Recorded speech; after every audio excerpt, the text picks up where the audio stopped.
तो कुछ चर्चा में क्या क्या है बच्चों, पहले वो देख लीजिए, है ना। तो कुछ समसामयिक मुद्दे जो स्वास्थ्य से संबंधित हैं, उसमें सबसे ज्यादा सस्टेनेबल डेवलपमेंट गोल, और उसमें भी गोल नंबर 3 जो हेल्थ से रिलेटेड है ना, है ना। सतत विकास लक्ष्य में लक्ष्य संख्या 3 से आपसे सवाल बन सकता है, स्वास्थ्य से संबंधित जो है ना। आराम हराम है, किसी महान पुरुष ने कहा था, निखिल। आइए, जियाउद्दीन दरवेश। हाँ। दूसरा, राष्ट्रीय स्वास्थ्य नीति से अब तक एक भी सवाल नहीं है, दिखना ही दिखना है, लिख लें आप। नेशनल हेल्थ पॉलिसी 2017, यहां से प्रश्न ड्यू है ना। एक यूनिवर्सल हेल्थ कवरेज बहुत ज्यादा चर्चा में है। यूनिवर्सल हेल्थ कवरेज, हिंदी में इसको कहते हैं सार्वभौम या सार्वभौमिक स्वास्थ्य संरक्षण आच्छादन। ये जो मैं लिख रहा हूं, यहीं से प्रश्न दिखेगा। वीवीआई सारे हेल्थ के टॉपिक जो अभी चर्चा में है, 2-3 साल से हेल्थ से सवाल नहीं पूछा है ना। आइए शिवानी, तो यूनिवर्सल हेल्थ कवरेज क्या है, इसके लिए क्या समस्याएं हैं, सरकार इसके लिए क्या कर रही है। अभी पीएमजेएवाई, प्रधानमंत्री जन आरोग्य योजना, है ना, जो दुनिया की सबसे बड़ी राज्य के द्वारा, है ना, प्रदर्शित राज्य के द्वारा संचालित एक स्वास्थ्य बीमा, जो वर्ल्ड की सबसे बड़ी, है ना, आयुष्मान भारत, जिसको आप उसके लोकप्रिय नाम से जानते हैं। हेल्थ में ड्यू है, सवाल दिखेगा ही, इसलिए 3 साल से हेल्थ से सवाल नहीं पूछा है, इसलिए तैयार कर लेना, दिखना ही दिखना है ना। आइए ज्योति, तो पीएमजेएवाई, प्रधानमंत्री जन आरोग्य योजना, ब्रैकेट में लिख देता हूं आयुष्मान भारत, है ना। यहां से इसकी उपलब्धियां, ये सबसे सवाल ड्यू है ना। एक सवाल जो है वह NFHS, national family health survey round 5, society के भी क्लास में पॉपुलेशन में इसका जिक्र किया था, अगर आप सबको याद हो। नेशनल फैमिली हेल्थ सर्वे, राष्ट्रीय परिवार स्वास्थ्य सर्वेक्षण राउंड 5, है ना, से संबंधित आंकड़े और challenges before health infrastructure, health structure क्या है, ये भी यहां से प्रश्न बन सकता है। तो भारत के स्वास्थ्य ढांचे के सामने विद्यमान चुनौतियां, इन्हीं समय से आपको सवाल दिख जाएगा जो मैं यहां लिख रहा हूं, है ना। और इन सब टॉपिक को अच्छे से कर लो, है ना, क्योंकि प्रश्न यहां से लगभग आउट ही रहता है ना। आइए, सुभान अली और तनु सिंह, ठीक है, जल्दी फटाफट नोट कीजिए समसामयिक मुद्दे जो हैं इन सब।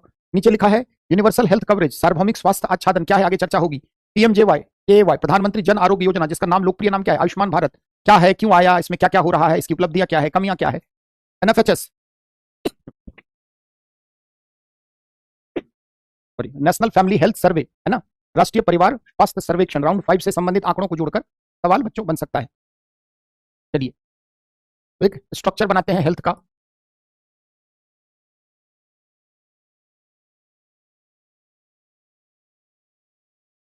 स्वास्थ्य का आशय, परिभाषा, स्वास्थ्य का महत्व,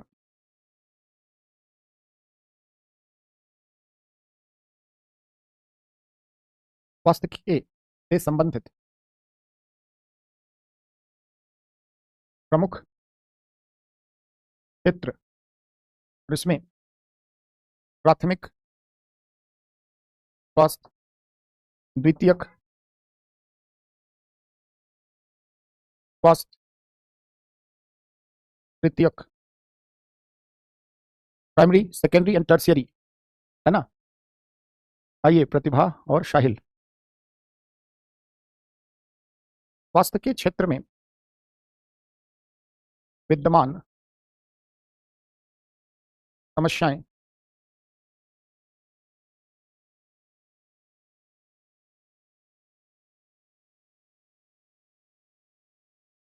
पता नहीं, अभी तो एक पहला ही पेज चल रहा है प्रियंका। आइए काजल कुमारी,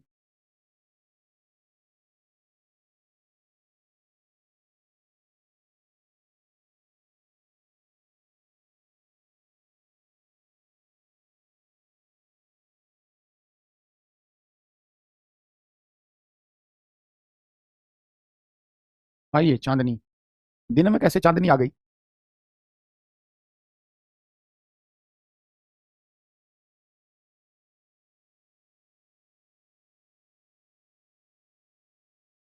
लिख लिया।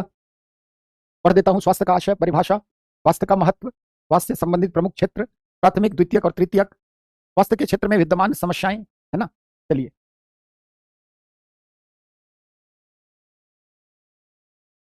भारत में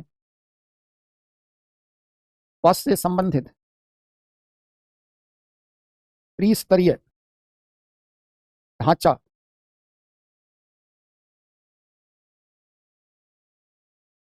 उपकेंद्र, प्राथमिक स्वास्थ्य केंद्र और सामुदायिक कम्युनिटी हेल्थ सेंटर, पीएचसी जिसको आप कहते हैं, primary PHC, primary health centres, PHC, उपकेंद्र, सब सेंटर, एससी।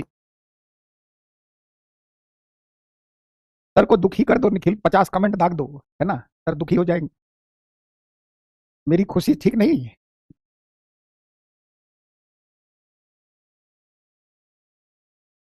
भारत में स्वास्थ्य से संबंधित त्रिस्तरीय, थ्री टायर स्ट्रक्चर जो है, पहला है उपकेंद्र, दूसरा है प्राथमिक स्वास्थ्य केंद्र, तीसरा है सामुदायिक sub centre, PHC, primary health centre, सामुदायिक स्वास्थ्य केंद्र, सीएचसी, कम्युनिटी हेल्थ सेंटर।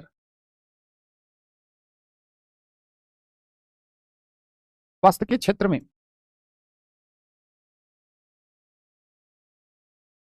सुधार हेतु प्रयास, संवैधानिक प्लस विधिक,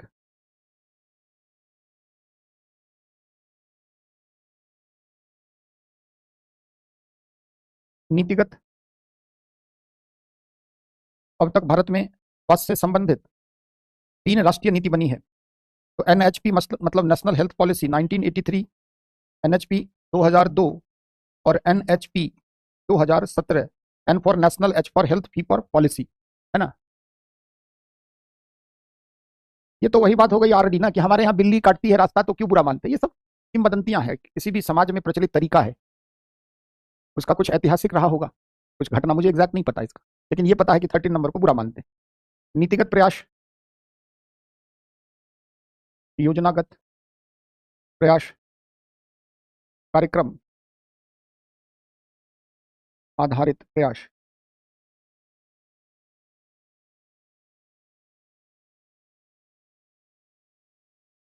हर समाज में कुछ प्रचलित रूढ़ियां होती है ना, पूर्वाग्रह होती है, जो बहुत पहले से चला आ रहा है।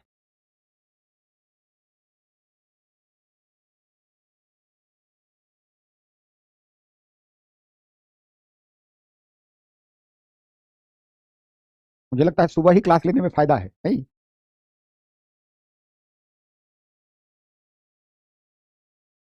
चलिए, पढ़ देता हूं। स्वास्थ्य के क्षेत्र में सुधार हेतु प्रयास, उसमें संवैधानिक और विधिक, नीतिगत, योजनागत, कार्यक्रम आधारित, है ना। नीतिगत प्रयास में एनएचपी, राष्ट्रीय स्वास्थ्य नीति, नेशनल हेल्थ पॉलिसी, पहली 83 में बनी, दूसरी 2002 में और तीसरी 2017 में, है ना। चलिए, लास्ट में कुछ अन्य प्रयास, जैसे MDG, millennium development goal,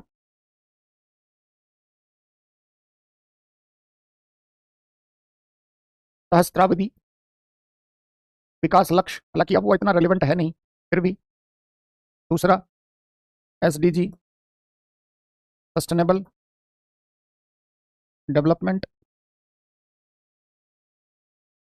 goals, और इसमें गोल नंबर 3 बहुत इंपॉर्टेंट है, प्रश्न ड्यू है, दिख जाएगा, यूएचसी, यूनिवर्सल हेल्थ कवरेज, सार्वभौमिक स्वास्थ्य,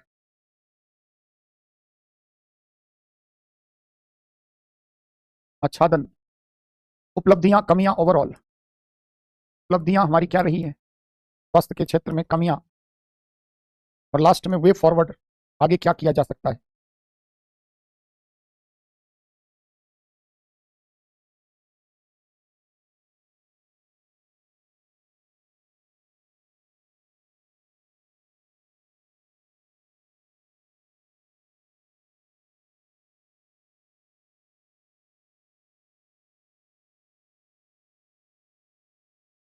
तो सुबह के पढ़ने का एक अलग ही आनंद है ना। प्राचीन काल में हमारे ऋषि महर्षि ब्रह्मचर्य अवस्था में ब्रह्म मुहूर्त में पढ़ते थे, सुबह 4 बजे से।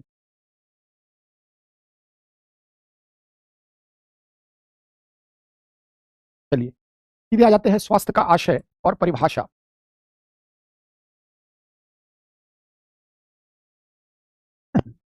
कहा भी गया है ना, एक स्वस्थ शरीर में ही एक स्वस्थ मन का निवास होता है। तो किसी भी व्यक्ति के जीवन के लिए जितना धन सुख समृद्धि जरूरी है, उसी प्रकार है ना, उसी प्रकार एक बेहतर स्वास्थ्य भी उसके लिए आवश्यक है ना। कहते हो ना कि स्वास्थ्य ही धन है, हेल्थ इज वेल्थ। और बिना स्वास्थ्य के आपके पास लाख धन रहे, उससे आपको कोई फायदा नहीं। आप सोचिए, एप्पल के मालिक स्टीव जॉब्स इतना बड़ा है ना, स्टीव जॉब्स इतना बड़ा एम्पायर खड़ा कर दिया उन्होंने, लेकिन वह स्वास्थ्य कारणों से इस दुनिया में नहीं रहे, है ना। तो स्वस्थ शरीर में ही स्वस्थ मन का जो है, मेरा यही आज ही भर है क्लास, मेरा शाम में ही चलेगा, अब इस पर मत चर्चा करो, ठीक ना। आज संडे था इसलिए ले लिया। चलिए, जो आपका रूटीन है जैसा है वैसे ही चलेगा। संडे को एडिशनल क्लास, इधर छुट्टियां मेरी बहुत हुई थी, इस वजह से ले लिया। चलिए ठीक ना, अब मेरा जो टाइमिंग है वही रहेगा। चलिए बच्चों, ज्यादा अब सफर है नहीं, एक सप्ताह की बात है, तो जिसको असुविधा भी है तो सामने कर लो, ठीक है। चलिए, तो स्वास्थ्य जो है वह जीवन की मूलभूत दशाओं में से एक प्रमुख है ना। और प्राय स्वास्थ्य को लेकर हमारे समाज में एक धारणा क्या है कि बीमारियों का अभाव ही स्वास्थ्य, बेहतर स्वास्थ्य को बताता है। यानी स्वास्थ्य एक ऐसी शारीरिक स्थिति है, आम धारणा यही है, जहां व्यक्ति बीमारियों का अभाव हो। जब आप विश्व स्वास्थ्य संगठन के अनुसार, WHO के अनुसार, कि स्वास्थ्य जो है वो सिर्फ बीमारियों का अभाव नहीं है, बल्कि एक संपूर्ण शारीरिक, मानसिक और सामाजिक समृद्धि की अवस्था का यह नाम है। सिर्फ बीमारियों का अभाव को ही हम स्वास्थ्य नहीं कहते, है ना। यानी बीमारियों का अभाव अगर नहीं है तो हम यह नहीं कह सकते कि स्वास्थ्य ठीक है। हमारे समाज में आम धारणा यही है ना, कि जो स्वास्थ्य है वह जब तक आप डॉक्टर के पास न चले जाएं, अस्पताल में भर्ती ना हो जाए, तब तक लोग सोचते हैं ठीक ही है।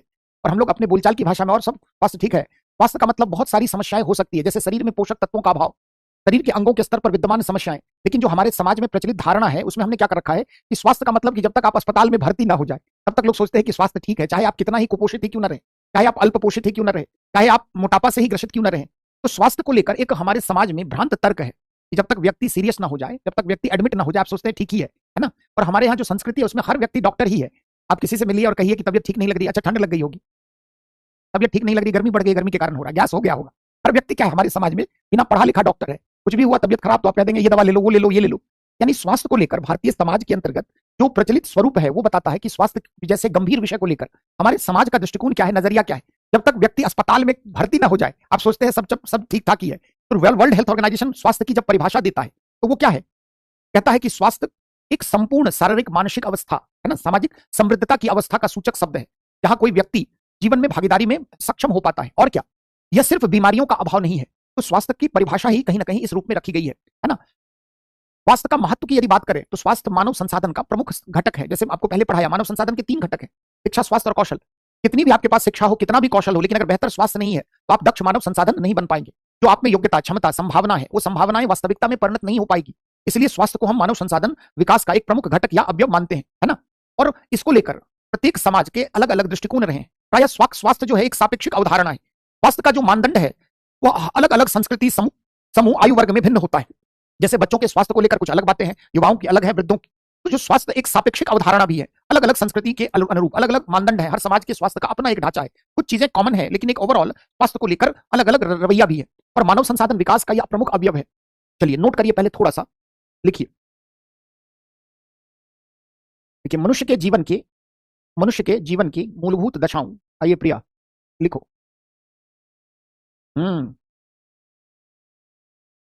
मनुष्य के जीवन की मूलभूत दशाओं को प्रभावित व निर्धारित करने में स्वास्थ्य का महत्वपूर्ण स्थान है। स्वास्थ्य का महत्वपूर्ण स्थान है।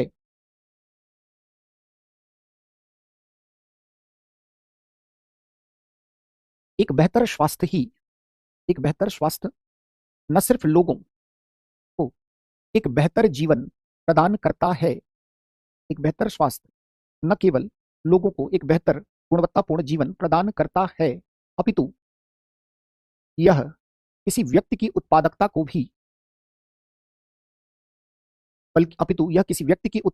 भी बढ़ाता है। कहा भी गया है कि एक स्वस्थ शरीर में ही स्वस्थ मन का निवास होता है। एक स्वस्थ शरीर में ही एक स्वस्थ मन का निवास होता है।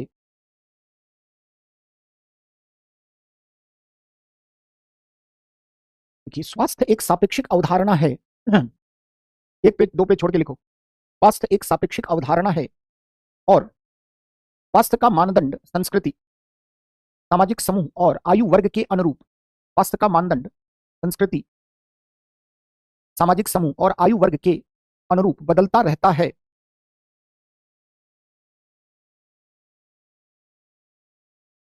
यही कारण है कि किसी भी समाज में विद्यमान परिस्थितियों के अनुरूप, यही कारण है कि किसी भी समाज में विद्यमान परिस्थितियों के अनुरूप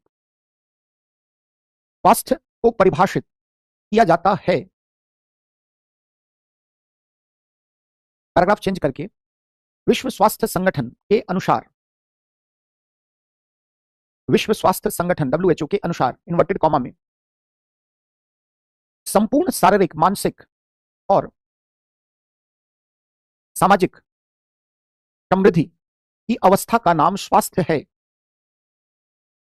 संपूर्ण शारीरिक, मानसिक एवं सामाजिक समृद्धि की अवस्था का नाम स्वास्थ्य है, न कि सिर्फ बीमारी और कमजोरी की अनुपस्थिति का नाम, न कि सिर्फ बीमारी और कमजोरी की अनुपस्थिति का नाम है। कहने का मतलब क्या है? वर्ल्ड हेल्थ ऑर्गेनाइजेशन क्या कहता है? ये अ स्टेट ऑफ कंप्लीट, है ना, physical, mental and social wellbeing, मतलब यह एक ऐसी अवस्था है जहां पर व्यक्ति शारीरिक, मानसिक और सामाजिक समृद्धि, कहने का मतलब समाज के स्तर पर सक्रिय भागीदार। जैसे आप बीमार हो गए, है ना, तो आपकी उत्पादकता खराब हो जाएगी, प्रभावित हो जाएगी। आप सामाजिक जीवन में आप उतना भागीदार नहीं हो पाएंगे बीमारियों के कारण। तो बीमारी को लेकर एक आम धारणा यही है कि बीमारी का मतलब क्या है? सिर्फ रोगों का अभाव है। नहीं, बीमारी जो है वह एक स्वास्थ्य जो है वह एक बेहतर शारीरिक, मानसिक और सामाजिक समृद्धि को बताता है, जहां व्यक्ति क्या कर पाता है? अगर बेहतर स्वास्थ्य है तो आप सामाजिक जीवन में भागीदार हो पाएंगे। या न सिर्फ बीमारियों का अभाव या कमजोरी की अनुपस्थिति को बताता है ना, है ना। सामाजिक समृद्धि वही समझा रहा हूं। जैसे अगर आपका स्वास्थ्य ही अच्छा नहीं है, क्लास नहीं कर पाएंगे, है ना, आपका स्वास्थ्य ही अच्छा नहीं है, आप किसी फंक्शन में अटेंड नहीं कर पाएंगे। तो जो सामाजिक समृद्धि का मतलब यही है कि आप सामाजिक जीवन में पूर्ण रूप में भागीदार ले पाने में सक्षम। तो जैसे अगर आपके पास स्वास्थ्य नहीं है तो आपकी उत्पादकता क्या होगी? प्रभावित हो जाएगी, आपका सामाजिक समावेशन प्रभावित हो जाएगा, है ना। लिखिए पैराग्राफ नहीं, उसी में लिखिए, सामान्यतः स्वास्थ्य को लेकर भारतीय समाज में आम धारणा यह है कि स्वास्थ्य का आशय सिर्फ बीमारियों का अभाव से है। सामान्यतः स्वास्थ्य को लेकर भारतीय समाज में आम धारणा यह है कि स्वास्थ्य सिर्फ बीमारियों का अभाव है। ऐसी संकीर्ण धारणा के कारण हमारे समाज में स्वास्थ्य की उपेक्षा अधिक होती है। ऐसी धारणा के कारण हमारे समाज में स्वास्थ्य की उपेक्षा अधिक होती है। स्वास्थ्य, पैराग्राफ चेंज करके, स्वास्थ्य मानव संसाधन विकास का, आइए अद्विता, स्वास्थ्य मानव संसाधन विकास का महत्वपूर्ण घटक है, जिसके अभाव में दक्ष मानव संसाधन की परिकल्पना, अभी आएंगे शिवांशु पांडे, अभी धैर्य रखो, सब आएंगे, है ना, जिसके अभाव में दक्ष मानव संसाधन का निर्माण संभव नहीं है। कि कोई भी व्यक्ति शिक्षा एवं कौशल विकास से कितना ही युक्त क्यों ना हो, कोई भी व्यक्ति शिक्षा एवं कौशल विकास से कितना ही युक्त क्यों ना हो, परंतु स्वास्थ्य के अभाव के कारण उसकी उत्पादकता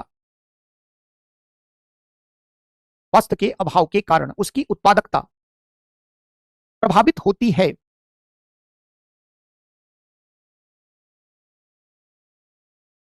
इसलिए सरकार द्वारा शिक्षा के साथ साथ स्वास्थ्य पर भी मुख्य रूप से ध्यान केंद्रित किया जाता है ना। तो स्वास्थ्य क्या है, इसका महत्व क्या है, संक्षिप्त में आप समझ गए, है ना। तो जो परिभाषा है उसको याद रखना, वहीं से आप अपने नोट्स में स्वास्थ्य को लेकर शुरुआत करेंगे, तो WHO के अनुसार, है ना। इस परिभाषा को रट लेना, जब भी आपको हेल्थ का क्वेश्चन मिले यहीं से स्टार्ट कर सकते हैं, है ना, कि संपूर्ण शारीरिक, मानसिक एवं सामाजिक समृद्धि की अवस्था, है ना, स्वास्थ्य है। न सिर्फ, है ना, अवस्था का नाम स्वास्थ्य है, न सिर्फ बीमारियों का अभाव, बीमारियों एवं कमजोरी के अभाव का नाम है। तो आप यहीं से बच्चों शुरुआत करना, है ना, स्वास्थ्य का आशय, परिभाषा। चलिए अब स्वास्थ्य का आशय आपने देख लिया, स्वास्थ्य का महत्व। चलते हैं स्वास्थ्य से संबंधित प्रमुख क्षेत्र क्या है। इसको हम कहते हैं प्राइमरी, इसको सेकेंडरी। स्वास्थ्य से संबंधित प्रमुख क्षेत्र तो प्राइमरी हेल्थ, ये शब्द को जानना जरूरी है। बार बार आप प्राइमरी हेल्थ, सेकेंडरी और टर्शियरी,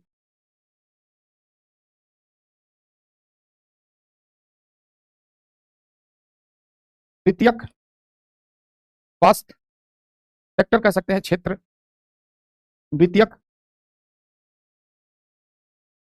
स्वास्थ्य क्षेत्र और प्राथमिक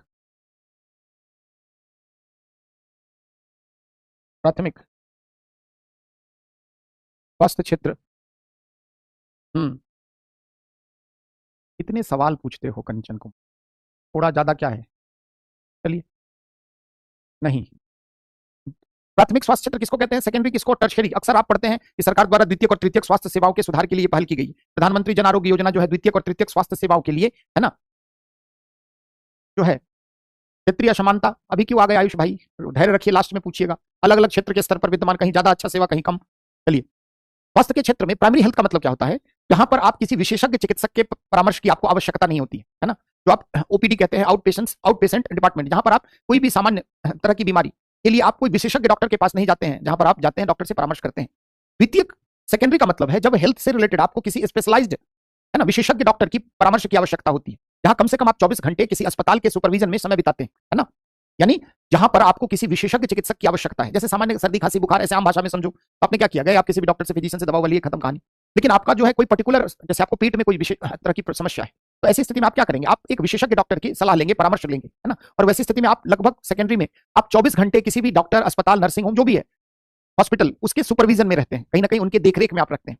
इसलिए आप देखेंगे जितनी मेडिक्लेम पॉलिसी है, जो हेल्थ इंश्योरेंस से रिलेटेड पॉलिसी है, उसमें अधिकतर पॉलिसी में क्या कहा जाता है कि कम से कम आपने 24 घंटे, एक दिन आपने अस्पताल में बिताया हो, है ना। आइए कोमल और हर्ष पटेल। तो सेकेंडरी स्वास्थ्य सेक्टर वो है जहां पर आपको विशेषज्ञ चिकित्सक की जरूरत है। टर्शियरी जहां पर एक लंबे समय तक, है ना, किसी भी बीमारी की चिकित्सा के लिए आपको लंबे समय तक किसी विशेषज्ञ अस्पताल या डॉक्टर के परामर्श की आवश्यकता होती है। जैसे मान लीजिए कोई व्यक्ति कैंसर से पीड़ित है, कोई व्यक्ति मानसिक स्वास्थ्य से संबंधित किसी गंभीर बीमारी से पीड़ित है, तो ऐसी स्थिति में उसे लंबे समय तक किसी डॉक्टर के संपर्क में रहना है। तो primary, tertiary, secondary, primary, secondary, tertiary, ये तीनों सेक्टर को, है ना। प्रियंका कुमारी, क्यों फालतू में ये सब डिबेट क्यों कराना चाहती हो, है ना, बुलवा के ही रहोगे। नहीं, 3 संडे है, 4 संडे, फिजिक्स वाला को आप सबसे दुश्मनी है ना, आप सबको शत्रु मानती है क्या। अरे भैया, जितनी जल्दी कोर्स खत्म हो जाएगा आप ही का भला होगा। पढ़ लोगे एक्स्ट्रा, टीचर जो पढ़ा रहा है उसके लिए संडे, हमारा संडे नहीं है क्या, हमारा परिवार नहीं है क्या। अनावश्यक कुछ भी लिख के शुरू कर दो, अब उस पर 50 लोग प्रतिक्रिया देंगे। यही तो इस बैच की समस्या है। सारे टीचर इस बैच से इसलिए तो नाखुश हो जा रहे हैं। यहां शांत रहेगा तो जान के एक ऐसा टॉपिक छेड़ दिया जाएगा जिस पर 500 कमेंट, है ना। कल को जब सफल हो गए तो फिजिक्स वाला को सैलरी, है ना। आपकी प्राथमिकता अभी एग्जाम निकालने, हम दुखी सुखी नहीं होते हैं बेटा। आपको किसी विशेषज्ञ चिकित्सक के परामर्श की आवश्यकता नहीं होती है। सामान्य तरह की बीमारियों के लिए आप प्राइमरी हेल्थ की बात करते हैं। सामान्यतः प्राइमरी हेल्थ में क्या होता है, जैसे शिशु, महिला रोग, टीकाकरण वगैरह प्राइमरी हेल्थ में आ जाता है। सेकेंडरी में जहां पर स्पेशलाइज्ड डॉक्टर, विशेषज्ञ चिकित्सक के परामर्श की आवश्यकता होती है, 24 घंटे एक दिन कम से कम आप किसी अस्पताल में बिताते हैं, है ना। टर्शियरी जहां पर गंभीर प्रकृति की बीमारी है, जहां पर लंबा ट्रीटमेंट चलता है, जहां किसी विशेषज्ञ संस्थान या डॉक्टर के परामर्श की आपको आवश्यकता होती है। और प्राय आप देखेंगे तो जो developing country, developed country, under develop और डेवलपिंग में आपको अंतर दिख जाएगा। अधिकांशतः विकासशील अर्थव्यवस्था और अल्प विकसित देशों में प्राइमरी और सेकेंडरी हेल्थ सेक्टर पर बहुत अधिक इंफेसिस होता है। और जो डेवलप्ड कंट्री है वहां पर प्राइमरी हेल्थ फैसिलिटी इतनी अच्छी होती है कि सेकेंडरी और टर्शियरी सेक्टर पर अधिक काम करना पड़ता है सरकार को। जैसे आप अमेरिका की बात करें, ब्रिटेन की बात, जो भी डेवलप्ड कंट्री है, वहां पर सरकार के स्वास्थ्य ढांचे में सबसे अधिक बल जो है, प्राइमरी इतना अच्छा है उनका कि उनको सेकेंडरी और टर्शियरी स्तर पर वो अधिक जो है काम करते हैं। और सबसे ज्यादा डेवलप्ड कंट्री में आज के समय में टर्शियरी सेक्टर, जो कि अलग अलग तरह की बीमारियां, गंभीर प्रकृति की बीमारियां आज अधिक देखी जा रही है, चाहे जीवन शैली से संबंधित व्याधियां हो, है ना, चाहे क्रॉनिक डिजीज वगैरह हो। तो प्राथमिक स्वास्थ्य के अंतर्गत क्या, 2 लाइन फटाफट नोट कीजिए, है ना, लिखिए। स्वास्थ्य के प्रमुख क्षेत्र निम्न है। पहला, प्राथमिक स्वास्थ्य। प्राथमिक स्वास्थ्य, प्राथमिक स्वास्थ्य, अभी लिखवा रहा हूं, तृप्ति चौहान लिखो, समझ जाओगी। प्राथमिक स्वास्थ्य, देखिए, यह स्वास्थ्य का आधारभूत क्षेत्र है जहां पर सामान्य तरह की बीमारियों से संबंधित, जहां पर सामान्य तरह की बीमारियों से संबंधित चिकित्सीय परामर्श, सामान्य तरह की बीमारियों से संबंधित चिकित्सीय परामर्श की आवश्यकता होती है। अर्थात यहां कोई विशेषज्ञ डॉक्टर के परामर्श की आवश्यकता नहीं, कोई विशेषज्ञ डॉक्टर के परामर्श की आवश्यकता नहीं होती, प्रायः नहीं होती।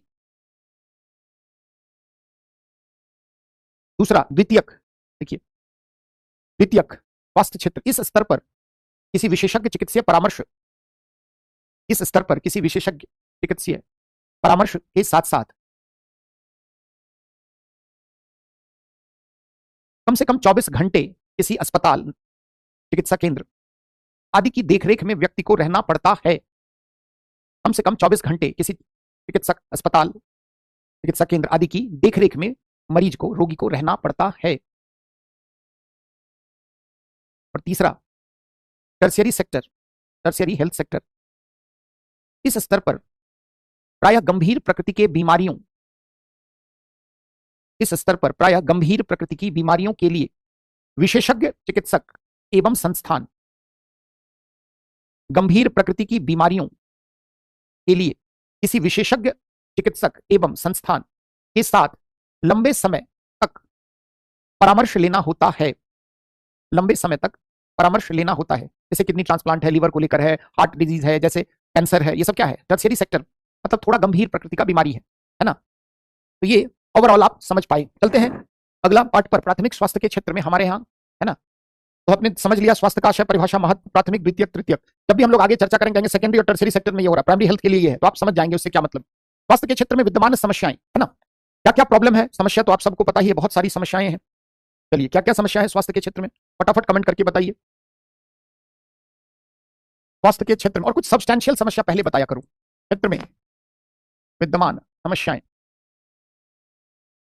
सबसे पहली समस्या क्या है कि हमारा पूरा स्वास्थ्य ढांचा वह निजी क्षेत्रों द्वारा प्रवर्तित है। आप सोचिए कि हमारे देश में हेल्थ का इस सेक्टर में 70%, 70% तक अंशधार, योगदान, भागीदारी निजी स्वास्थ्य सेवा प्रदाताओं की। सोचिए कि सरकारी स्वास्थ्य से संबंधित संस्थान, सेवा प्रदाता 30% ही है, यानी पूरा हेल्थ सिस्टम जो है हमारा वह निजीकरण, बाजारीकरण की चपेट में है, कहीं ना कहीं निजी सेवाओं द्वारा, निजी क्षेत्र की सेवाओं पर निर्भर है। तो सोचिए भारत जैसे एक विकासशील अर्थव्यवस्था के लिए क्या राज्य का यह दायित्व नहीं है कि वह अपने नागरिकों के स्वास्थ्य जैसे मूलभूत मानव संसाधन के तत्व के लिए कार्य करे। परंतु सच्चाई क्या है कि हमारे यहाँ जो प्राथमिक स्वास्थ्य हो, चाहे सेकेंडरी, टर्शियरी, तीनों ही सेक्टर में स्वास्थ्य के क्षेत्र में निजी क्षेत्रों का बोलबाला है। गुणवत्ता, सरकारी संस्थानों की गुणवत्ता को लेकर संशय है ना। और कोविड-19 ने पूरे हेल्थ इंफ्रास्ट्रक्चर को भारत में और क्या कर दिया, एक्सपोज कर दिया। कई कोविड के पेशेंट हॉस्पिटल जाने के भय से ही मर गए, क्योंकि वहां की गुणवत्ता 2M दर्जे की है। अवसंरचना का अभाव है, बिल्कुल जनसंख्या के अनुपात में, है ना, जनसंख्या के अनुपात में हमारे यहाँ स्वास्थ्य अवसंरचना बहुत ही कमजोर है, खराब है। हाँ 70% तक तो हर में ज्यादा हो जाएगा, है ना। अधिक, बहुत सारे आपने आए दिन अखबार में पढ़ा होगा, अभी एमपी का एक डॉक्टर का न्यूज पढ़ा था कि जिसको दूर दूर तक उसने कई ऑपरेशन कर दिए, कई पेशेंट को मार दिया, है ना। हाँ, दवा, नकली दवाओं का बाजार है। सबसे ये सब क्या है, हेल्थ के लेकर विनियमन के स्तर पर कमी है ना। जो रेगुलेटरी बॉडीज है, जो भारत के पूरे हेल्थ ढांचा के विनियमन के स्तर पर समस्या है कि जो दवाइयों की कालाबाजारी आप कह रहे हो या नकली दवाओं का प्रचलन, अभी आपने देखा होगा राजस्थान, मध्य प्रदेश की घटना, कफ सिरप नकली, जहरीली के कारण हमारे बहुत सारे बच्चे जो है वह अपनी बच्चों की मृत्यु हो गई। तो जो कितनी शर्मनाक बात है। तो हेल्थ इंफ्रास्ट्रक्चर हमारे यहाँ कम है। हाँ, स्वास्थ्य को लेकर लोगों में जागरूकता का अभाव है। जब लोग यही समझते हैं कि हेल्थ अच्छा है, मतलब जब तक चल फिर रहे आप स्वस्थ है, चाहे 50 कमी हो, बीमारी हो, जब तक आप अस्पताल में भर्ती ना हो जाए तब तक लोग आप, तो ये है ना। और क्या कह सकते हैं, मानसिक स्वास्थ्य की, बहुत सुंदर, मानसिक स्वास्थ्य को लेकर हमारे यहाँ कोई बेहतर कार्य नहीं हुआ। पिछले 5, 7, 8 सालों, 10 सालों में मेंटल हेल्थ को लेकर काम हो रहा है। सरकार के द्वारा अपने जीडीपी का 2.5% तक खर्च किया जाना पहली स्वास्थ्य नीति में निर्धारित किया गया था, और सरकार 1.5 से 2% भी खर्च नहीं कर पा रही है ना। तो ये एक बड़ी समस्या है। शिशु एवं मातृत्व स्वास्थ्य पर ध्यान, अन्य स्वास्थ्य सेवाओं पर ध्यान कम, टीकाकरण पर ध्यान अधिक सरकार का। प्राथमिक स्वास्थ्य, कह सकते हैं कि सरकार का ध्यान मुख्य रूप से प्राथमिक स्वास्थ्य पर ही रहा है, आजादी से लेकर अब तक लंबे समय तक। द्वितीयक और तृतीयक स्वास्थ्य क्षेत्र की उपेक्षा हमारे यहाँ रही है।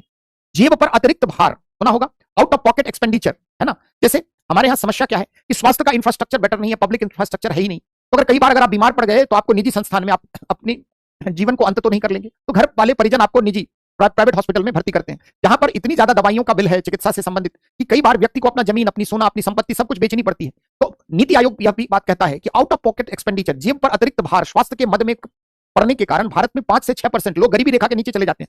सोचो कि एक मजदूर जो है वह दिल्ली में काम करने आया है ना, और ऐसी स्थिति में कई बार उसे, मान लीजिए कि चिकनगुनिया, डेंगू, तमाम जैसी बीमारी हो गई, मान लीजिए वो व्यक्ति 10-12-15 हजार रुपए कमाता है, लेकिन इसका ट्रीटमेंट सरकारी अस्पतालों में अगर बेहतर नहीं है और निजी अस्पताल में गया तो 2-3-4 लाख रुपए ऐसे ही।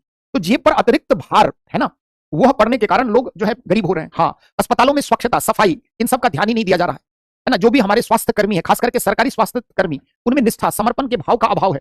उन पर बोझ भी, अतिरिक्त दबाव भी है, यह भी एक कारण है ना। आप देख लें कि हमारे सरकारी अस्पतालों में भीड़ आपको दिख जाएगी। क्यों भीड़ है? तो जनसंख्या के अनुपात में अस्पताल कम है। हाँ, कुपोषण, अल्प पोषण, अधिक पोषण, इन सब के कारण, है ना। और क्या इसमें समस्या कह सकते हैं हेल्थ इंफ्रास्ट्रक्चर को लेकर? आपने देखा जैसे हमारे यहाँ जो अधिकांश स्वास्थ्य सेवा है वो निजी क्षेत्रों के द्वारा प्रवर्तित है। आप देखिए कि हेल्थ बीमा, अगर प्रधानमंत्री जन आरोग्य योजना के आने से पहले भारत में हेल्थ इंश्योरेंस कितने परसेंट लोगों के पास हुआ करता था? सरकारी कर्मी, प्राइवेट सेक्टर में कुछ, तो कुल मिलाकर 8-10% लोगों के पास स्वास्थ्य बीमा होती थी। चले जाए आप अमेरिका, चले जाए आप ब्रिटेन, 95% से अधिक लोग हेल्थ बीमा लेते हैं, है ना? क्यों? वहां पर इतनी महंगी चिकित्सा है, अगर आप वहां के मूल नागरिक नहीं है तो स्वास्थ्य के मद में आप दरिद्र हो जाएंगे, इतनी महंगी चिकित्सा। इसलिए हर व्यक्ति वहां पर क्या करता है? इंश्योरेंस लेता है। हमारे यहाँ स्वास्थ्य बीमा का कंसेप्ट पिछले कोविड ने लोगों को एहसास करा दिया कि और बीमा की तुलना में स्वास्थ्य बीमा जो है ना, वह आवश्यक एक बीमा है। अमेरिका में, ब्रिटेन में जो भी वहां के लोग हैं, ग्रीन कार्ड होल्डर हैं, उनके लिए तो कोई बात नहीं, लेकिन जितने अधिकांश लोग क्या करते हैं, ग्रीन कार्ड होल्डर में भी सेकेंडरी और टर्शियरी सेक्टर के लिए नहीं है, स्वास्थ्य बीमा लोग लेते ही हैं, है ना? और क्या हम कह सकते हैं स्वास्थ्य के क्षेत्र में समस्या? जैसे मूल्य निर्धारण, चाहे औषधि का हो चाहे इलाज का हो, एक मूल्य निर्धारण होना चाहिए। आपने अक्सर सुना होगा कई बार हार्ट के ऑपरेशन में कोई अस्पताल 4 लाख 5 लाख, कोई 10 लाख, कोई 20 लाख, कोई 50 लाख, जो मन होता है मनमाने तरीके से मल्टी स्पेशलिटी 7 स्टार फैसिलिटी के नाम पर एक एक दिन के रूम का चार्ज जो है 50-50 हजार रुपया ये अस्पताल ले लेते हैं। हाँ, जो डॉक्टर हैं अगर कहें या जो भी, एक तो नर्स, डॉक्टर, पैरामेडिकल स्टाफ का अभाव है हमारे यहाँ, नंबर ऑफ मेडिकल कॉलेजेस कम है जनसंख्या के अनुपात में, है ना? हाँ, डॉक्टर पेशेंट रेशियो कह सकते हो, या अस्पताल में बेडों की संख्या क्या है हमारे यहाँ, कम है। तो कुछ ग्रामीण नगरीय अंतराल, गांव में हेल्थ की फैसिलिटी खराब है और नगरों में बेटर है ना? तो ये सब आप बता सकते हैं। चलिए नोट करते हैं, समस्याओं से ही प्रश्न बनेगा, ध्यान रखना। स्वास्थ्य के क्षेत्र में सरकार द्वारा स्वास्थ्य के क्षेत्र में जीडीपी का 2% से भी कम खर्च किया जाना,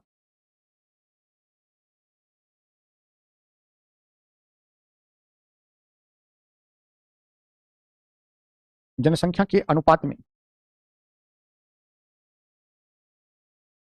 स्वास्थ्य केंद्रों,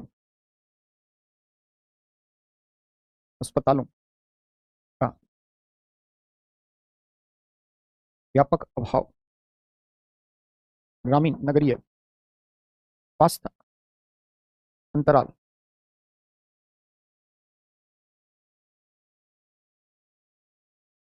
70% से अधिक स्वास्थ्य सेवाएं निजी क्षेत्रों द्वारा संचालित। हम यहाँ निकालने में तो हम भारतीय बहुत आगे है ना?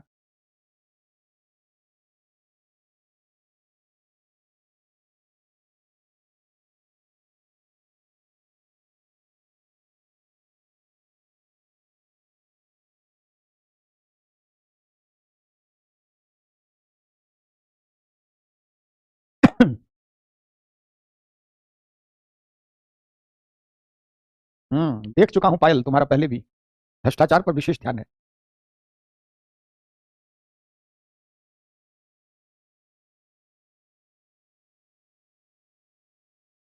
चलिए नोट कर लिया। हम्म। हाँ, और क्या समस्या है? महंगी स्वास्थ्य सेवाओं के कारण जेब पर पड़ने वाले अतिरिक्त भार या बोझ,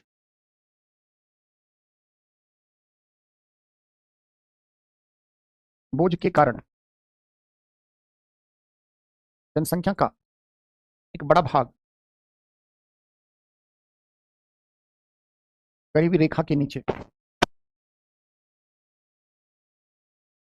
सरकारी स्वास्थ्य संस्थानों की गुणवत्ता खराब, इनमें पक्षता,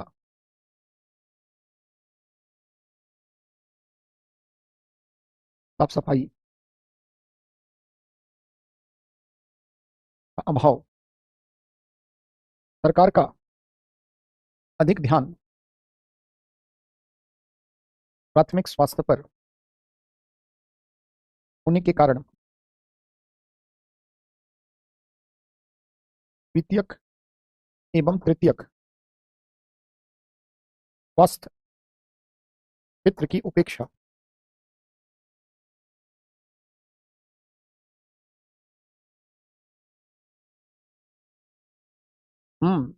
कुछ हद तक सच्चाई भी अभिषेक इस बात में जो आप लिख रहे हैं। डॉक्टर द्वारा अनावश्यक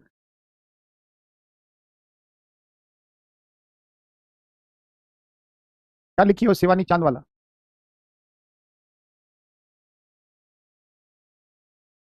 जैसे देखोगे एक बड़ा गंदा हमारे मेडिकल लाइन में एक बड़ी बीमारी आपको ने महसूस किया होगा। जब आप किसी डॉक्टर से चिकित्सा के लिए जाइए तो पहले ही वो इतना सारा जांच लिख देगा, है ना? क्यों? क्योंकि उनका उस डायग्नोस्टिक सेंटर पैथ लैब से क्या है, काट काट है। तो आपको छींक हुई तो जितना जांच संभव है सब लिखेगा, है ना? आप कहिए कि सर 4 दिन से मुझे छींक हो रही है, खून का जांच, पेशाब का जांच, फला जांच, ढिला जांच, है ना? अब आप जो है दौड़ते रहिए। तो डॉक्टर की फीस आपने 800, 1000, 1500 दी है, अब जांच में जाइए 5-6 हजार जाकर दे आइए। और उन अस्पताल से, उस डायग्नोस्टिक सेंटर से, है ना, वो आपको डॉक्टर की साठगांठ होती है। 5-6 हजार का अगर जांच लिखा तो उसमें से 1500, 2000 रुपए डॉक्टर को कमीशन दे दिया जाए। एक तो ये बीमारी आपने देखी होगी। दूसरी बीमारी क्या है कि हर डॉक्टर अपना एक छोटा सा दवा कंपनी खोल लिया है ना? और वो क्या करेगा कि जब आपको छींक होगी तो 50 दवाइयां लिख देगा अपनी ही कंपनी का। उचित मूल्य निर्धारण के लिए हमारे यहां प्रक्रिया का अभाव है। जिस दवा की कीमत 5 रुपए होनी चाहिए उसका 50-60 रुपए लिख दिया जाता है। आपने पढ़ा होगा, कई रिपोर्टों ने बताया कि जिस दवा की लागत 1 रुपए 2 रुपए नहीं आती है उसका एमआरपी 20 से 40 रुपए तक है ना? तो ये एक समस्या है। एक पूरा तंत्र जो है वह एक जो है लोगों को लूटने में लगा है, खास करके निजी जो प्राइवेट सेक्टर, पब्लिक सेक्टर है उनमें रिस्पॉन्सिबिलिटी नहीं है, वो गंभीर नहीं है आपके कुछ अपवादों को छोड़कर, है ना? और जो प्राइवेट सेक्टर है वो दिन रात इसी फिक्र में लगे हैं कि आपको कैसे लूटा जाए, है ना? 70% निजीकरण लिख दिया है उत्तम। हाँ, तुमने पढ़ा नहीं, क्या लिखा है या नहीं लिखा है? क्या लिखा है? निजी क्षेत्रों द्वारा तो वही निजीकरण हुआ ना जी। हाँ, और आपने देखा होगा कोविड के बाद से हर दवा की कीमत लगभग डबल हो गई है। जो बुखार की दवाई आप एक पत्ता, एक 10 गोली का एक स्ट्रिप 20-25 रुपए में पैरासिटामोल लेते थे, आज वो 40-50 रुपए तक चला गया है। भैया शिवांशु पांडे एक ही चीज कितना बार लिखते हो, इससे इरिटेशन होता है। देख लिया योजनाओं का खराब क्रियान्वयन, है ना? देख चुका हूं, चौथी बार शायद तुमने लिख दिया। तो एक समस्या पूरा यह है, पूरा जो निजी महकमा है, निजी क्षेत्र है, वो लूटने में लगा है। और सरकारी महकमा जो है वो अपनी जवाबदेही से बचने में लगा है। चाहे दवा मूल्य निर्धारण हो, चाहे इलाज का मूल्य निर्धारण हो, कोई फीस का निर्धारण ही नहीं है। जिसको जो मन होता है वो लूट रहा है ना? तो ये एक बहुत बड़ी समस्या हमारे स्वास्थ्य के क्षेत्र में है ना? एक बार लिखते हो ना, मेरी नजर बहुत शार्प है, मैं देख लेता हूं, है ना? चलिए, सरकार का अधिक ध्यान क्या है? सरकार बस खाना पूर्ति कर रही है। मोहल्ला क्लिनिक खोल दो, फला खोल दो, ढिमकाना खोल दो, डॉक्टर रहे ना रहे, खेत में पड़ा हुआ है क्लिनिक, कभी खुले ना खुले, जंगल उस पर आ गया हो, कभी कभी टीकाकरण के दिन एक जो है कोई नर्स या पैरामेडिकल स्टाफ पहुंच जाए, उस दिन वो खुल जाए। खाना पूर्ति अखबारों में, पेपर में जम के होता है ये सब। पूरा सरकारी तंत्र इसी शोबाजी पे चल रहा है। हाँ, डेथ होने के बाद बिल्कुल पब्लिक प्राइवेट सेक्टर के हॉस्पिटल, है ना, वो क्या करते हैं? आईसीयू में भर्ती रखते हैं पेशेंट के नाम को, और चाहे उनकी डेथ हो गई हो 2-3 दिन बाद आपको जो है वो सुपुर्द करते हैं। मेरा पर्सनल अनुभव है, हमारे साथ ये घटना हो चुकी है। तो उसका मतलब ये हुआ कि प्राइवेट सेक्टर का मतलब क्या हुआ कि उत्तम की अपनी क्लिनिक है, मिस्टर खान की अपनी क्लिनिक है, कोमल भाटेजा की अपनी क्लिनिक है, ये लोग चला रहे हैं, सरकार का नहीं है। निजीकरण यही हुआ, निजी क्षेत्र के लोग, है ना, यही कर रहे हैं, है ना? मतलब सबसे ज्यादा अगर आप देखो, मैं आपको सबसे ज्यादा किसी भी क्षेत्र में अगर नैतिकता, प्रोफेशनल एथिक्स में गिरावट हुई है तो वो है मेडिकल लाइन में, है ना? सबसे ज्यादा।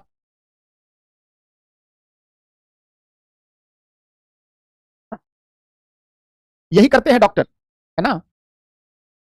चलिए, तो सरकार का अधिक ध्यान, सरकार क्या कर रही है? खाली प्राथमिक स्वास्थ्य, टीकाकरण, शिशु मातृत्व स्वास्थ्य, इसी सब पर काम कर रही है। और हमारा देश जो है पूरी दुनिया का डायबिटिक कंट्री बन गया है। हमारा देश पूरी दुनिया में सर्वाधिक हार्ट स्ट्रोक के मामले यहां आने लगे, हर बीमारी यहां पर अधिक है। लेकिन सरकार क्या कर रही है? हम जो है छोटा सा उपकेंद्र खोल देंगे, है ना? चलिए, और क्या है, लिखिए। स्वास्थ्य बीमा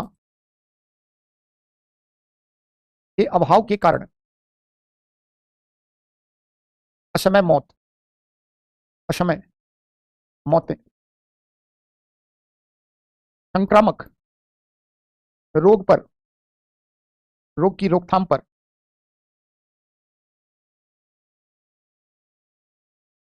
सरकार का अधिक ध्यान, जबकि गैर संक्रामक रोगों की संख्या अधिक। समझाता हूं, लिख लो पहले। मानसिक स्वास्थ्य की उपेक्षा,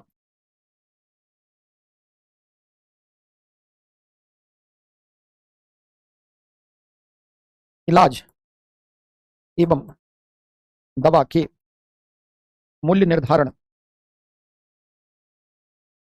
संबंधित विनियामक का अभाव,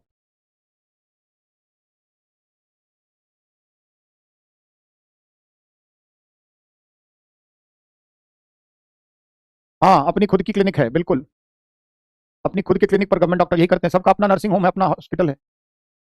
हमारे देश में 2-3 सेक्टर बहुत बूम किया है। एक तो बाबा उद्योग, कुछ नहीं है, बाबा बन जाओ, प्रवचन दो, ज्ञान दो, खूब पैसा पीटोगे। डॉक्टर, हेल्थ सेक्टर या रियल एस्टेट, इन सब सेक्टर में लोगों ने बहुत पैसा बनाया। तो चाहे चिकित्सा हो, इलाज एवं दवा के मूल्य निर्धारण संबंधित विनियामक का अभाव।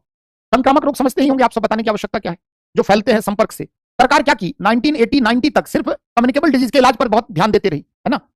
और जो अब क्या है, नॉन कम्युनिकेबल लाइफस्टाइल से रिलेटेड डिजीज, जो गैर संक्रामक रोग है ना, संक्रामक रोग जो संक्रमण से फैलता है। अब सरकार का पूरा ध्यान किस पर रहा, शिशु स्वास्थ्य पर, मातृत्व स्वास्थ्य पर और संक्रामक रोग। सच्चाई क्या है कि आज गैर संक्रामक रोग से मरने वाली मौतों की संख्या 60 से 70% है।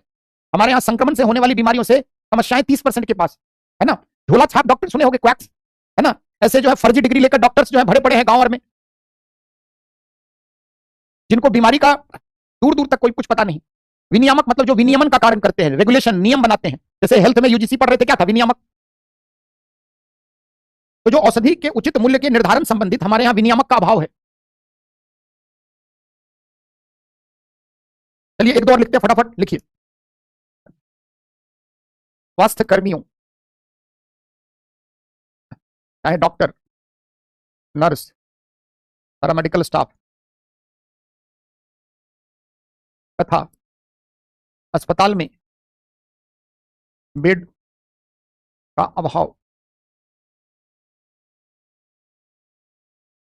फर्जी डॉक्टरों तथा नकली दवाओं के बाजार के कारण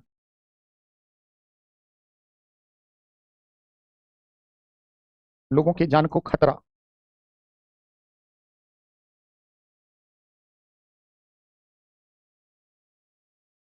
स्वास्थ्य कर्मियों में पेशेवर नैतिकता, प्रोफेशनल एथिक्स का व्यापक अभाव,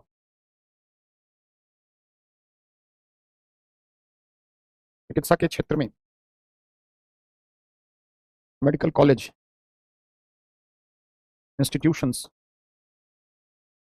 रिसर्च एंड डेवलपमेंट, R&D संबंधित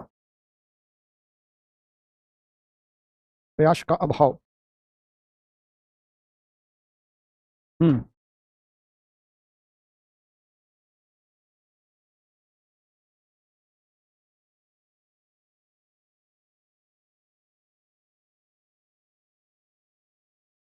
लिख दिया है चांदनी, चलिए फटाफट। तो भैया झोला छाप डॉक्टर जहां तक बचा ले, आगे तो भगवान भरोसे है ही ना। अभिषेक विश्वकर्मा जी, अनुमान पर क्या लिखा है, फर्जी डॉक्टरों तथा नकली दवाओं के बाजार के कारण लोगों के जान को खतरा। स्वास्थ्य कर्मियों में पेशेवर नैतिकता, प्रोफेशनल एथिक्स का अभाव है। चिकित्सा के क्षेत्र में medical college, institutions, research and development संबंधित प्रयास का अभाव। एक डिसेंट्रलाइजेशन का भी अभाव है। अब ना एम्स देश के विभिन्न भाग में खुल रहे हैं, नहीं तो आज से 20 साल पहले पूरे देश में एक ही एम्स हुआ करता था, है ना। तो जो हमारे यहाँ स्वास्थ्य के क्षेत्र में क्षेत्रीय विषमता भी बहुत है। कुछ राज्यों में स्वास्थ्य की हालत बहुत अच्छी है और अधिकांश राज्यों में स्वास्थ्य की हालत क्या है, खराब है ना। हाँ चलिए, अब समस्या बहुत हो गई, आदित्य जी को दिक्कत है, अब आगे बढ़ते हैं, ठीक है। तो हमने स्वास्थ्य के क्षेत्र में समस्याएं, विद्यमान समस्याएं क्या है वो देखा। उसके बाद चलते हैं सीधे भारत में स्वास्थ्य का ढांचा, पूरा हेल्थ इंफ्रास्ट्रक्चर को समझो आप, है ना, कि कैसे भारत में पूरा हेल्थ ढांचा काम करता है ना। चलिए एक हेडिंग बना लीजिए, भारत में स्वास्थ्य से संबंधित त्रिस्तरीय ढांचा, care health infrastructure in India. तो ये 3 लेवल पे काम करता है। पहले लेवल पे क्या है, सब सेंटर, उपकेंद्र। दूसरे लेवल पे है PHC, प्राथमिक स्वास्थ्य केंद्र। और तीसरे लेवल पे है सामुदायिक स्वास्थ्य केंद्र, CHC।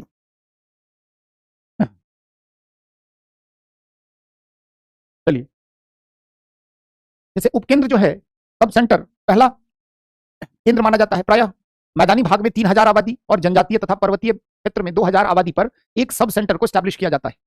सब सेंटर में कोई विशेषज्ञ या डॉक्टर होते ही नहीं है ना। वहां पर आपको टीकाकरण, सामान्य दवाएं जो है, उन सबकी उपलब्धता सरकार द्वारा की जाती है। तो जो उपकेंद्र है उसका पहला रेफरल पॉइंट कौन है, PHC। मतलब उपकेंद्र में यहाँ डॉक्टर नहीं है, यहाँ पर सिर्फ टीकाकरण, मातृत्व स्वास्थ्य के लिए तमाम प्रयास होते हैं। अगर कोई व्यक्ति बीमार है, सामान्य आधार पर दवाओं की उपलब्धता है, यहाँ से उसको रेफर किया जाता है कहाँ, PHC। तो यहाँ पर मैदानी भाग में 3000 थी, यहाँ पर अगर आप देखें तो PHC प्रायः मैदानी भाग में 30,000 की आबादी पर PHC स्टैब्लिश किया जाता है। और पठारी या पर्वतीय या जनजातीय बहुल क्षेत्र में 20,000 की आबादी पर, है ना, प्राथमिक स्वास्थ्य केंद्र स्टैब्लिश होते हैं। यहां पर एक विशेषज्ञ चिकित्सक होता है ना, यहां पर थोड़ी बहुत और फैसिलिटी होती है। इसके बाद सामुदायिक स्वास्थ्य केंद्र है, यहां पर अगर आप देखें प्राथमिक स्वास्थ्य केंद्र पर आपको विशेषज्ञ डॉक्टर मिलेंगे। और इसके बाद इसका रेफरल पॉइंट क्या है, सीएचसी, है ना। जैसे प्राथमिक स्वास्थ्य केंद्र पर आपको 4-6 बेड की फैसिलिटी रहती है, एक सर्जन, एक फिजिशियन, एक शिशु रोग विशेषज्ञ, एक गायनेकोलॉजिस्ट, स्त्री रोग विशेषज्ञ, लगभग 4 डॉक्टर की उपलब्धता यहां रहती है। 4 से 6 बेड यहां होता है। यहां पर द्वितीयक स्वास्थ्य समस्या के लिए भी यहां व्यवस्था होती है। प्राथमिक स्वास्थ्य केंद्र का रेफरल पॉइंट क्या है, रेफरल समझते हो ना, कि ये रेफर किसको करते हैं, भेजते हैं कहां, अगर यहां इलाज नहीं हो तो ये सीएचसी को भेजते हैं, कम्युनिटी हेल्थ सेंटर। प्राय मैदानी भाग में लगभग 1,20,000 आबादी और पठारी या पर्वतीय जनजातीय क्षेत्र में 80,000 आबादी पर एक सीएचसी स्टैब्लिश किया जाता है। यहां पर 30 बेड तक की व्यवस्था होती है, यहाँ कई डॉक्टर्स होते हैं। यहाँ पर डायग्नोस्टिक नैदानिक चिकित्सा के लिए जांच की सारी फैसिलिटी होती है। और अगर सीएचसी से भी इलाज संभव नहीं हो पाया तो यहाँ इसका रेफरल पॉइंट डिस्ट्रिक्ट हॉस्पिटल होता है, जिला अस्पताल, और जिला अस्पताल से भी उसका रेफरल पॉइंट क्या होता है, मेडिकल कॉलेज होता है। ये पूरा एक हेल्थ इंफ्रास्ट्रक्चर ऐसे काम करता है ना। तो एक दूसरे के साथ वो रिलेटेड रहते हैं, समझ गए। जैसे सबसे नीचे आप ऐसे समझें, उपकेंद्र है, उपकेंद्र का रेफरल पॉइंट क्या है, पीएचसी है। पीएचसी का रेफरल पॉइंट क्या है, सीएचसी है। सीएचसी का रेफरल पॉइंट क्या है, डिस्ट्रिक्ट हॉस्पिटल है।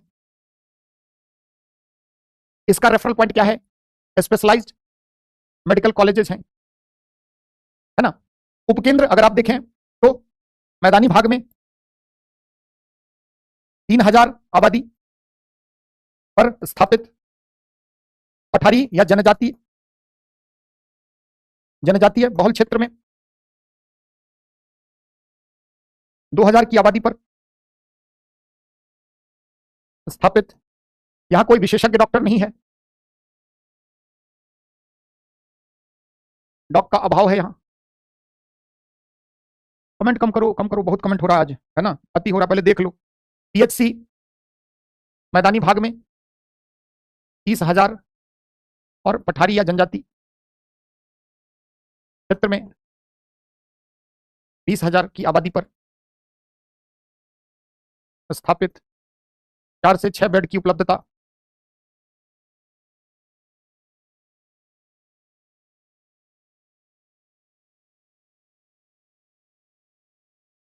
यहां एक विशेषज्ञ डॉक्टर,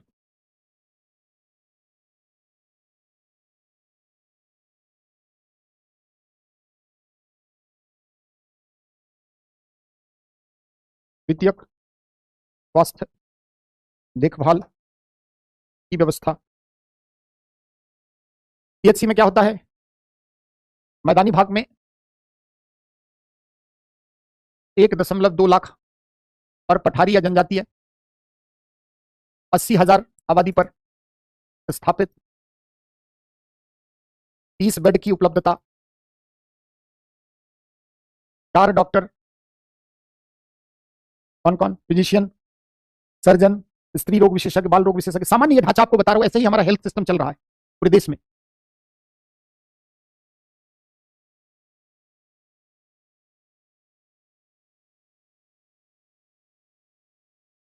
चार डॉक्टर में कौन कौन, तो एक सर्जन, एक फिजिशियन जनरल, एक स्त्री रोग विशेषज्ञ, शिशु रोग,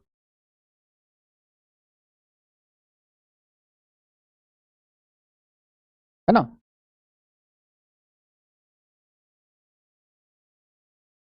एजाज मेहदी, आप सौभाग्यशाली हैं जो आप उस क्षेत्र में हैं जहां ऐसी सरकारी अस्पताल की व्यवस्था है।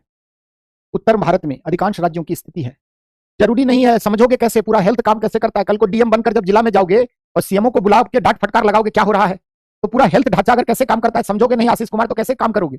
आपके जिले में ईश्वर न करे कोई बीमारी आ गई, कहीं बच्चों की मौत हो गई कुछ, तो फिर आपको पता ही नहीं है कि हेल्थ पीएचसी क्या है, सीएचसी क्या है, तो आप किससे क्या बात करेंगे, है ना। रटना नहीं है, बस समझ लो ना, इसमें कौन सी रटने वाली बात है। जिस गांव में रखते रहते होगे आसपास हमेशा पीएचसी सीएचसी लिखा देखते होगे, क्या है याद समझ गए होगे।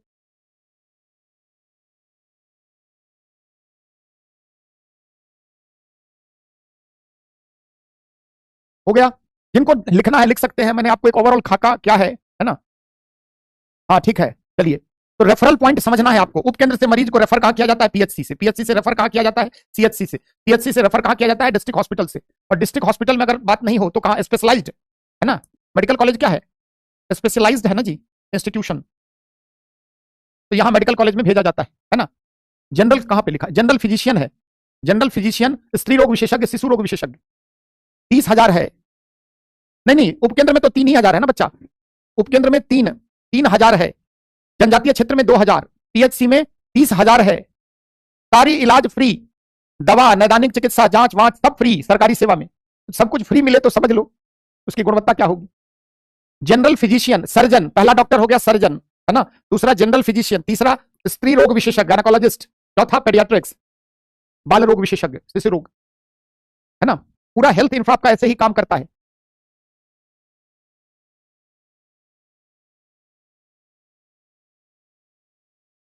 चलिए आगे बढ़ते हैं। पूरा भारत में हेल्थ का ढांचा कैसे काम करता है ये आप समझ पाए, है ना। अब स्वास्थ्य के क्षेत्र में सुधार हेतु क्या प्रयास हुए हैं इस पर चर्चा कर लेते हैं थोड़ा।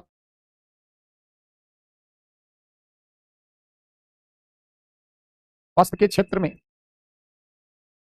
सुधार व विकास हेतु भारत सरकार की प्रयास।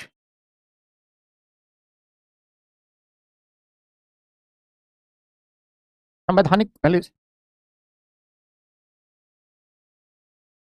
आप सब बताइए हेल्थ किस सूची का विषय है ना। मेरे लिए स्वामी जी आप बच्चे ही हैं, पीएचडी वालों को तो मैं बच्चा ही बोलता हूं, आप तो, है ना। चलिए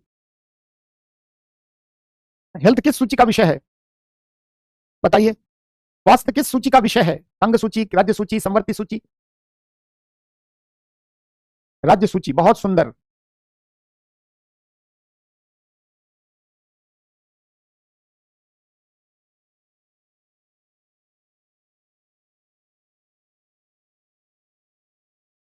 संवर्ती सूची, राज्य सूची, स्टेट, पब्लिक हेल्थ, हॉस्पिटल, जन स्वास्थ्य, अस्पताल, सफाई, ये सब राज्य सूची में है ना। 7वीं अनुसूची कहां, है ना, जबकि कुछ चीजें संवर्ती सूची में भी है, जैसे जनसंख्या नियंत्रण, औषधि नियंत्रण, है ना, ये सब संवर्ती सूची का है। जो खाद्य अपमिश्रण है, खाद्य मिलावट है, उस पर नियंत्रण, चिकित्सा शिक्षा, मेडिकल एजुकेशन, ये सब संवर्ती सूची का है। तो संविधान के अंतर्गत क्लैरिटी आपको रहनी चाहिए, है ना। जैसे अब अगर हम कहें तो स्वास्थ्य के अंतर्गत राज्य सूची में क्या है?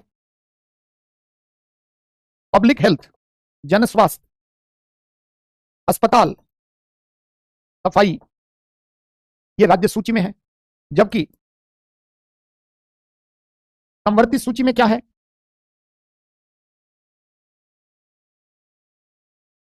जनसंख्या नियंत्रण, औषधि, मूल्य एवं गुणवत्ता नियंत्रण, गुणवत्ता नियंत्रण, चिकित्सीय शिक्षा, मेडिकल एजुकेशन, चिकित्सा शिक्षा, खाद्य मिल अपमिश्रण, ये सब संवर्ती सूची का विषय है। आशुतोष प्रजापति जब पढ़ाएंगे तो आप समझ जाएंगे, अभी धैर्य रखिए। राज्य सूची का विषय है तो खाली आयुष्मान जो है वो पब्लिक हेल्थ से ही तो खाली थोड़ी है, उसमें कई चीजें हैं।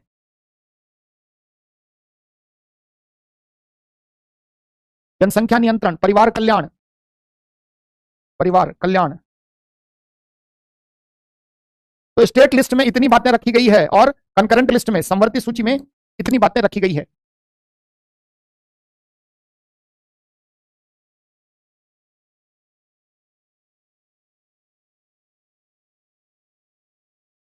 यहां लिखा है जनसंख्या नियंत्रण, औषधि, दवा, मूल्य एवं गुणवत्ता नियंत्रण, परिवार कल्याण, खाद्य अपमिश्रण, खाद्य की मिलावट की रोकथाम, है ना, खाद्य अपमिश्रण निवारण कह सकते हो, निवारण, चिकित्सा शिक्षा, मेडिकल एजुकेशन, राज्यों के भी अपने मेडिकल कॉलेज हैं, केंद्र सरकार के भी हैं, है ना। डन। चलिए तो संविधान के स्तर पर क्या स्थिति है ये आप समझ गए, है ना। भारत में आजादी के बाद से जो स्वास्थ्य के क्षेत्र में, चूंकि हमारे पास बजट का अभाव था आजादी के समय, तो स्वास्थ्य के क्षेत्र में कोई विशेष प्रयास शुरुआत में नहीं हुए। हालांकि हमने इसकी शुरुआत की कैसे, एक तो परिवार नियोजन कार्यक्रम, जनसंख्या नियंत्रण के उपाय के रूप में 1952 में हमने, यानी भारत सरकार ने जो है वह परिवार नियोजन कार्यक्रम के जरिए स्वास्थ्य के क्षेत्र में दखल की। दूसरा सामुदायिक विकास कार्यक्रम, जो community development college, sorry community development program था, उसके अंतर्गत कहीं ना कहीं ग्रामीण स्वास्थ्य की देखभाल के लिए, बेहतरी के लिए भी प्रयास हुए, है ना। तुम लोग इतना सवाल पूछते हो ना, जैसे लगता है ये आजादी के पश्चात स्वास्थ्य के क्षेत्र में प्रयास,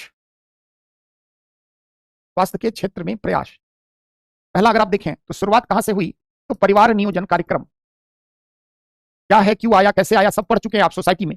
परिवार नियोजन कार्यक्रम 1952 के जरिए जनसंख्या नियंत्रण स्वास्थ्य से ही जुड़ा पहलू है। और दूसरा सामुदायिक विकास कार्यक्रम, कम्युनिटी डेवलपमेंट प्रोग्राम 1952 में इसके जरिए ग्रामीण क्षेत्र में स्वास्थ्य ढांचे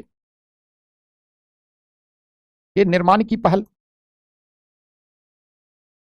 अब देखो जो अब सरकार है ना, नेशनल हेल्थ पॉलिसी, नेशनल लगा है कंचन कुमारी, तो स्टेट करेगा, है ना। आ रहे हैं आर्टिकल 21, तब चर्चा करेंगे। आर्टिकल 21 जो है मौलिक अधिकार में है। सर्वोच्च न्यायालय ने अपने आदेश में, निर्णय में क्या कहा कि स्वस्थ जीवन का अधिकार भी फंडामेंटल राइट का पार्ट है ना। लेकिन आदेश को पालित करने के लिए सरकार ने ऐसा कोई कानून नहीं बनाया जो यह कहे कि स्वास्थ्य का अधिकार मौलिक अधिकार है, इसके लिए ये कानून है ना। चलिए, आजादी के बाद देखो स्वास्थ्य के क्षेत्र में सुधार के लिए भारत सरकार के द्वारा कोई विशेष प्रयास शुरुआती दशक में नहीं किए गए, क्योंकि हमारे पास निधि का अभाव था। ऐसी स्थिति में सरकार ने क्या किया, खास करके प्राथमिक स्वास्थ्य केंद्रों की स्थापना, शिशु स्वास्थ्य, शिशु मृत्यु दर को कम करना, मातृत्व मृत्यु दर को कम करना, टीकाकरण, जनसंख्या नियंत्रण, इस तरह के प्रयासों पर अधिक ध्यान दिया। क्यों? क्योंकि हमारे पास उस समय पैसे का अभाव था। दूसरा, हेल्थ इंफ्रास्ट्रक्चर बहुत कमजोर था भारत में। ऐसी स्थिति में भारत सरकार द्वारा चरणबद्ध तरीके से भारत में पूरा हेल्थ इंफ्रास्ट्रक्चर को डेवलप करने के लिए विभिन्न प्लान पीरियड में प्रयास किए गए। जैसे ये जो आप पढ़ रहे हैं सामुदायिक विकास कार्यक्रम के अंतर्गत जो त्रिस्तरीय ढांचा है ना, उपकेंद्र, पीएचसी और सीएचसी, ये जो ढांचा है ये पूरा सामुदायिक विकास कार्यक्रम के अंतर्गत स्वास्थ्य के क्षेत्र में किया गया। आगे चलकर आप देखिए 1960-70 के दशक में सरकार का ध्यान स्वास्थ्य के क्षेत्र में और आया, खास करके विशेषकर जनसंख्या नियंत्रण के लिए, विशेषकर शिशु और मातृत्व स्वास्थ्य की देखभाल के लिए, टीकाकरण के लिए और संक्रामक रोग से संबंधित बीमारियां पर नियंत्रण के लिए। यानी अगर 1980s तक देखें तो भारत सरकार का मुख्य ध्यान इन क्षेत्रों पर था। 70 के दशक में घटना घटित होती है डब्ल्यूएचओ के द्वारा अल्मा आटा, जिसको आप अलमाटी कहते हैं, वहां पर एक घोषणा पत्र डब्ल्यूएचओ के नेतृत्व में किया जाता है, जिसमें भारत सिग्नेटरी रहता है। समझना, 1978 में अल्मा आटा डिक्लेरेशन डब्ल्यूएचओ के नेतृत्व में, अल्मा आटा जिसको अभी आप अलमाटी कहते हैं, कजाकिस्तान में है ना। यहां पर एक डब्ल्यूएचओ के साथ एक सम्मेलन हुआ है ना, हेल्थ कॉन्फ्रेंस को लेकर, और वैसी स्थिति में यहां पर पहली बार डब्ल्यूएचओ के नेतृत्व में एक घोषणा पत्र पर सभी की सहमति हुई है ना। ढांचे के नीचे वहीं चल रहे हो, क्या लिखें, कहां पर, ढांचे के निर्माण की पहल। अल्मा आटा डिक्लेरेशन हमारे लिए बहुत इंपॉर्टेंट है, क्योंकि यहीं पर पूरी दुनिया में पहली बार एक कंसेप्ट आया जिसको कहते हैं health for all, health for all, short form HFA। पूरी दुनिया में पहली बार संयुक्त राष्ट्र के नेतृत्व में स्वास्थ्य को मूलभूत नागरिकों के लिए दशाओं में शामिल करते हुए सबके लिए स्वास्थ्य की बात की गई। अब चूंकि भारत भी इसका सिग्नेटरी है, 1978 में यह विश्व स्वास्थ्य संगठन का कॉन्फ्रेंस हुआ, ऐसे आप समझे, जहां पर इस घोषणा पत्र पर है ना साइन किया गया, और उसमें कहा गया कि सभी के लिए स्वास्थ्य की बेहतर स्थिति को प्रदान करना यह राज्य का दायित्व होगा। यानी राज्य अपने सभी नागरिकों के लिए बेहतर स्वास्थ्य की दशाओं को उपलब्ध कराएगा। और भारत सरकार चूंकि इसका सिग्नेटरी रही है, तब जाकर भारत सरकार ने अपने स्वास्थ्य से संबंधित प्राथमिकताओं पर विशेष ध्यान दिया। और यही कारण है, इसी हेल्थ फॉर ऑल के विजन को चरितार्थ करने के लिए गवर्नमेंट ऑफ इंडिया द्वारा 1983 में भारत की पहली राष्ट्रीय स्वास्थ्य नीति बनाई गई। सोचिए कि एक स्वास्थ्य जैसी एक महत्वपूर्ण क्षेत्र में आजादी के लगभग 36 वर्षों के बाद भारत सरकार द्वारा राष्ट्रीय स्तर पर स्वास्थ्य के लिए नीति बनाई गई। यह बताता है कि स्वास्थ्य जैसे महत्वपूर्ण विषय को लेकर भारत सरकार कितना उपेक्षापूर्ण रवैया रखी है। और यह भी इसलिए बनाया गया क्योंकि हेल्थ फॉर ऑल का एक डिक्लेरेशन पर भारत सरकार ने साइन किया, जहां राज्य का यह दायित्व होगा कि वह अपने नागरिकों को क्या करेगा, स्वास्थ्य की बेहतर दशाओं को उपलब्ध कराएगा। और इसी डिक्लेरेशन पर सिग्नेटरी होने के कारण भारत सरकार द्वारा पहली राष्ट्रीय स्वास्थ्य नीति आजादी के 36 वर्ष के बाद 1983 में बनाई गई। स्वास्थ्य का जो भारत का ढांचा, जैसे अभी मौलिक अधिकार की बात कहें, जैसे मान लीजिए अगर स्वास्थ्य को मौलिक अधिकार के रूप में व्याख्यायित कर दिया जाए, तो शिक्षा के मामले में कुछ बातें अलग थी। शिक्षा के अधिकार को मौलिक अधिकार के रूप में कितने आयु वर्ग के लिए किया गया, 6 से 14 वर्ष के बच्चों के लिए। लेकिन स्वास्थ्य ऐसी चीज है जो सभी उम्र आयु वर्ग के लोगों के लिए स्वास्थ्य बेहतर होना एक अनिवार्य दशा है।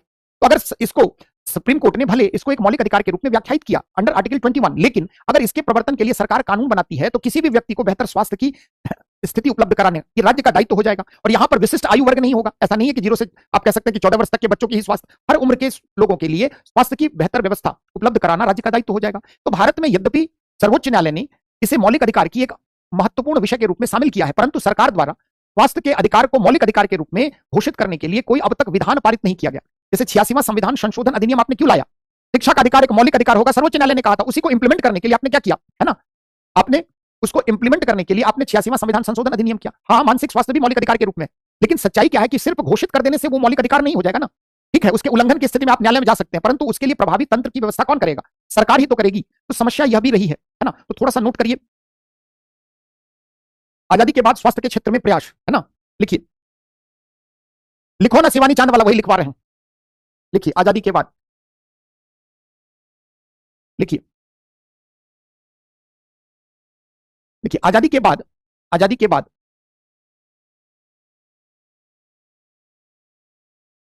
संविधान के संघीय स्वरूप को देखते हुए, संविधान के संघीय स्वरूप को देखते हुए केंद्र सरकार तथा राज्य सरकारों के बीच स्वास्थ्य से संबंधित, केंद्र सरकार तथा राज्य सरकार के बीच स्वास्थ्य से संबंधित कार्यक्षेत्र बांटे गए। इसके अंतर्गत पब्लिक हेल्थ, जन स्वास्थ्य, अस्पताल एवं सफाई जैसे विषय को राज्य सूची में, जबकि जनसंख्या नियंत्रण, परिवार कल्याण, चिकित्सा शिक्षा, खाद्य अपमिश्रण निवारण, औषधियों के विनिर्माण में गुणवत्ता नियंत्रण, खाद्य अपमिश्रण निवारण, औषधियों के विनिर्माण में गुणवत्ता नियंत्रण जैसे विषयों को समवर्ती सूची में शामिल किया गया।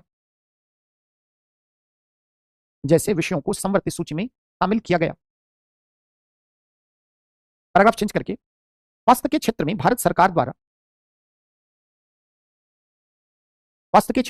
सरकार द्वारा कुछ कार्यक्रमों के माध्यम से पहल प्रारंभ हुई जिसमें परिवार नियोजन कार्यक्रम ब्रैकेट में 1952 जनसंख्या नियंत्रण हेतु तथा सामुदायिक विकास कार्यक्रम 1952 के अंतर्गत सामुदायिक स्वास्थ्य देखभाल हेतु भारत में त्रिस्तरीय स्वास्थ्य ढांचे को बनाया गया। सामुदायिक स्वास्थ्य की देखभाल हेतु त्रिस्तरीय स्वास्थ्य ढांचे को बनाया गया, जिसके अंतर्गत आबादी के लिहाज से उपकेंद्र, प्राथमिक स्वास्थ्य केंद्र एवं सामुदायिक स्वास्थ्य केंद्रों की स्थापना की गई। इसके अंतर्गत आबादी के लिहाज से उपकेंद्र, प्राथमिक स्वास्थ्य केंद्र एवं सामुदायिक स्वास्थ्य केंद्र की स्थापना की गई।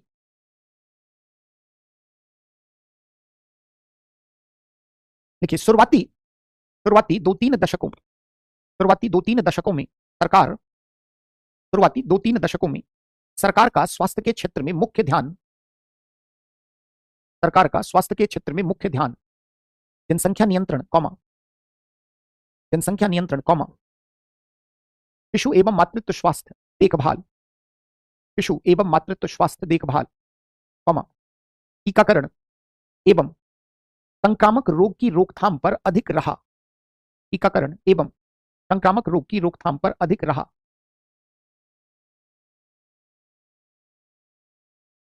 देखिए, स्वास्थ्य के क्षेत्र में, पैराग्राफ चेंज करके, स्वास्थ्य के क्षेत्र में अंतर्राष्ट्रीय मंच पर संचालित प्रमुख घटनाक्रम ने